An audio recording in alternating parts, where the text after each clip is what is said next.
Halo semuanya, kembali lagi di channel Jeguk Tech. Di video kali ini aku akan cerita aja kepada kalian tentang kelebihan dan juga kekurangan dari Samsung Galaxy M15 5G setelah aku pakai HP ini hampir 1 bulanan. Dengan harga 2 jutaan, apakah HP ini worth it buat kalian beli atau tidak? Oke, langsung aja kita ke kelebihannya terlebih dahulu.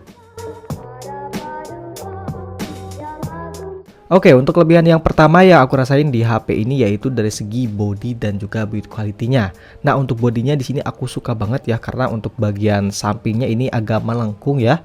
Dan untuk ukurannya juga ini cukup kecil ya. Ini kalau dibandingkan dengan HP lain, ini Tecnopova 6 ya. Kalian bisa lihat di sini untuk bodinya ini lebih kecil dan lebih pendek di Samsung Galaxy M15 5G ya. Jadi di pegangan itu kerasa nyaman sih guys ya. Tuh. Ini nggak pakai casing juga, ini kerasa nyaman banget di pegangan ya. Ini nggak terlalu gede dan ini menurut aku pas banget di tangan aku guys ya. Ini bisa jadi kelebihan di HP ini sih.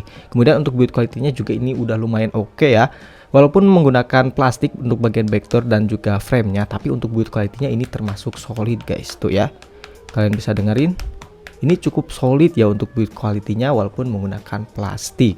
Kemudian untuk kelebihan yang kedua yang aku rasain di HP ini yaitu dari segi kualitas layarnya. Nah, ini layarnya cakep banget sih ya, udah menggunakan Super AMOLED guys ya di harga segini. Dan ini untuk kualitas panelnya udah termasuk bagus banget di harganya. Warnanya itu kerasa adem banget di mata ya, dan juga kerasa tajam, jadi buat nonton ataupun buat sosial media ini udah enak banget. Kemudian untuk refresh rate-nya juga ini udah di 90 fps ya, walaupun belum di 120 fps, tapi ini udah termasuk mulus guys. Kemudian untuk responsivitas layarnya juga ini aman, gak ada masalah, gak ada delay sama sekali. Ya overall untuk kualitas layarnya menurut aku ini udah termasuk bagus guys. Kemudian untuk kelebihan yang ketiga yaitu dari segi kualitas fotonya. Nah, ini kameranya beresolusi 50 megapiksel, kemudian ada ultrawide-nya ya. Ini jarang banget di harga 2 jutaan. Ada ultrawide 5 megapiksel dan kamera makro guys. Kemudian untuk kamera depannya ini beresolusi 13 megapiksel. Nah, untuk kualitas fotonya menurut aku ini udah termasuk bagus ya. Di siang hari ini warnanya cukup cakep ya. Detailnya juga tajam, untuk dynamic range-nya ya udah lumayan.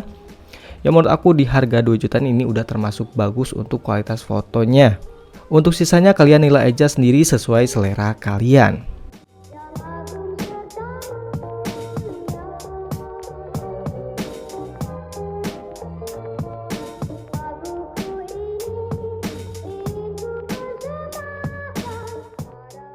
Oke, kemudian untuk kelebihan yang keempat yaitu dari segi performanya. Nah, untuk chipsetnya ini menggunakan chipset dari MediaTek yaitu MediaTek Dimensity 6100 Plus 5G ya, udah 5G.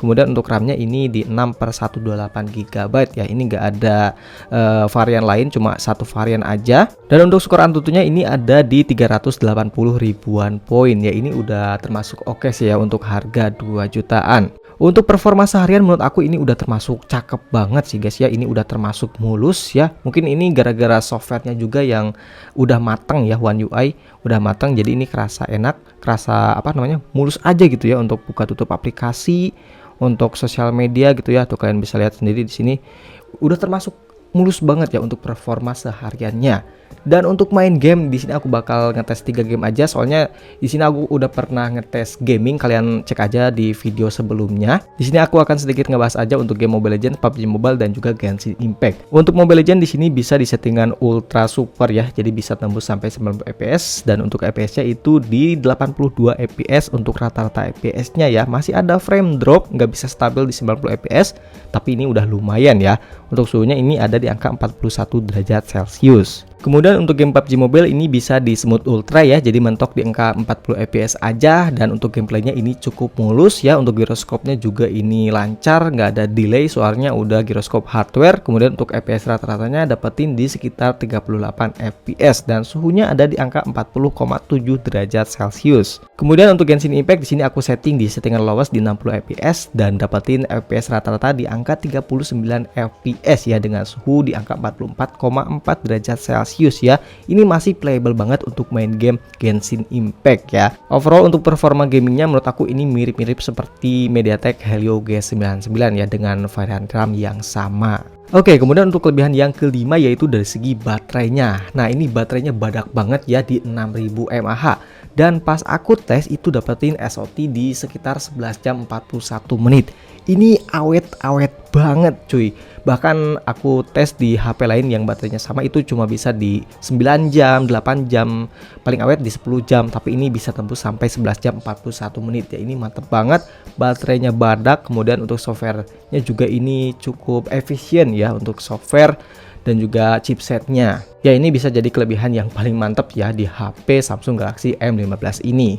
Oke, kemudian untuk kelebihan yang keenam yaitu dari segi softwarenya. Nah ini menggunakan One UI versi 6.1 guys ya, udah menggunakan Android 14 dan untuk jaminan update-nya ini panjang banget di 3 kali update software Android dan 4 tahun security patch ya. Ini mantap banget untuk update softwarenya. Kemudian untuk UI-nya juga ini aku suka banget ya. Ini kan One UI, buat kalian yang udah pernah nyobain HP-HP Samsung yang pakai One UI terbaru, kalian udah ngerti lah ya, ini kerasa smooth banget ya, walaupun RAM-nya 6 GB ini kerasa enak banget ya untuk buka tutup aplikasi gitu ya.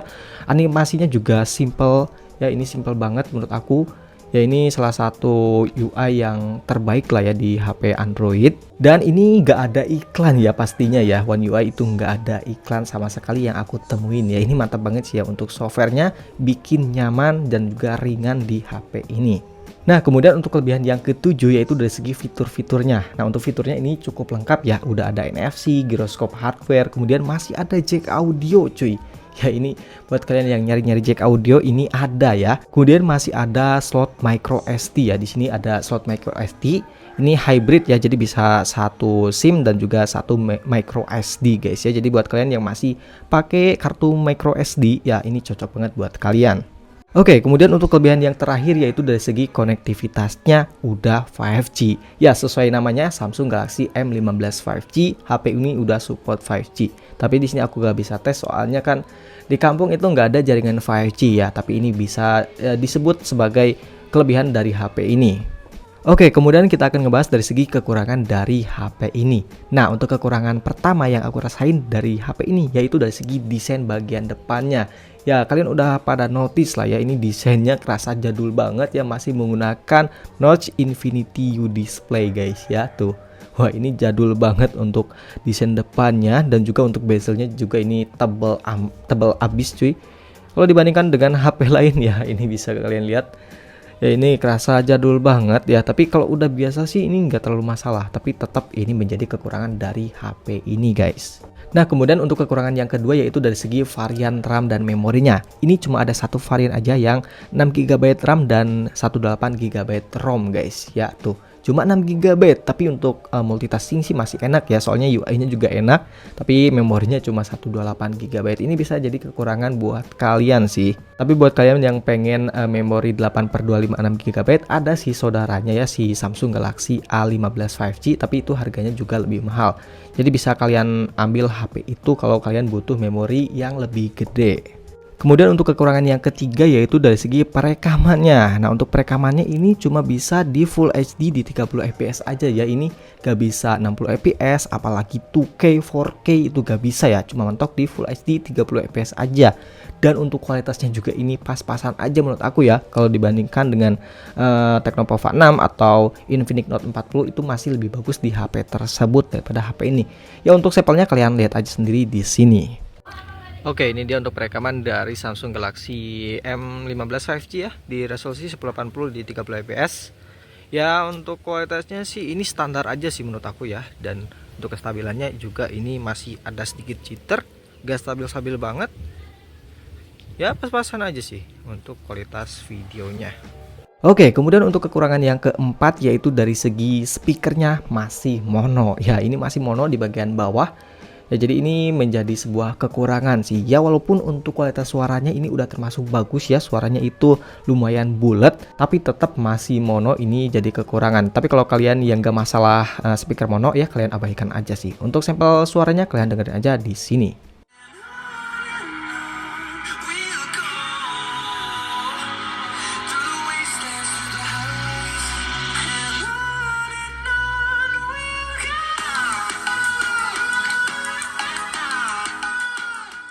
Kemudian untuk kekurangan yang kelima yaitu dari segi pengecasannya. Nah ini pengecasannya cuma di 25 watt aja Dan baterainya ini gede, jadi kerasa lama banget ya. Ini sekitar 2 jam sampai penuh gitu ya. Ini cukup lama sih guys ya. Soalnya HP-HP lain yang baterainya sama itu di sekitar 1,5 jam, tapi ini di 2 jam. Ini bisa jadi kekurangan buat kalian.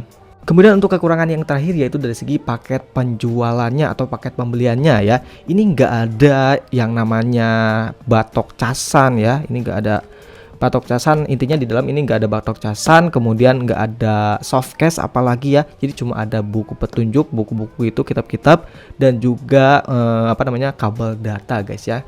Jadi ini kalian harus beli lagi untuk kepala chargernya guys. Oke, mungkin itu aja untuk kelebihan dan juga kekurangan dari Samsung Galaxy M15 5G. Ya, menurut aku HP ini masih worth it banget buat kalian beli. Apalagi kalau kalian beli di pas promo itu harganya di sekitar 2,2 sampai 2,4. Ya, ini menurut aku murah banget buat kalian yang nyari HP bagus di harga 2 jutaan dengan merek Samsung ya. Ini bakal wah mantap sih ya, ini worth it banget. Jadi mungkin segitu aja untuk video kali ini. Kalau video ini membantu, kalian coba like dan juga subscribe ya guys ya. Terima kasih telah menonton, jumpa lagi di video berikutnya.